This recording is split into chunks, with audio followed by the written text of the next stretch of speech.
আমরা অনেকেই এই ভাষণটা সম্পর্কে জানি না। আমরা অনেক ভাষণ নিয়ে এখন গর্ব করি।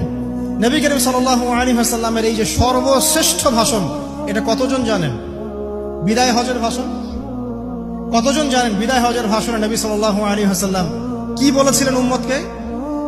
আমরা একটু আপনাদেরকে শোনাবো, শুনিয়ে ইনশাআল্লাহ লেকচারটা শেষ করব। নবী করিম সাল্লাল্লাহু আলাইহি ওয়াসাল্লাম এই দিনে 31টা বিষয়ে উম্মতকে নির্দেশ দিয়েছেন। 31টা বিষয়, সবগুলো বলার সময় পাওয়া যাবে না, আমি কয়েকটা কথা বলছি। নবী করিম সাল্লাল্লাহু আলাইহি ওয়াসাল্লাম সবার সামনে দাঁড়িয়ে দীর্ঘ 23 বছর অক্লান্ত পরিশ্রম করে দাওয়াতি মিশন কমপ্লিট করার পরে সবাইকে সমবেত করে একটা হজ করলেন। হজ করার পরে তিনি গুরুগম্ভীর কণ্ঠে বলছেন,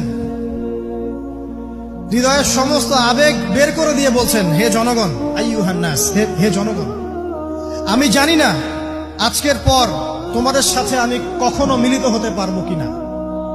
একটু চিন্তা করেন, সাহাবীরা সামনে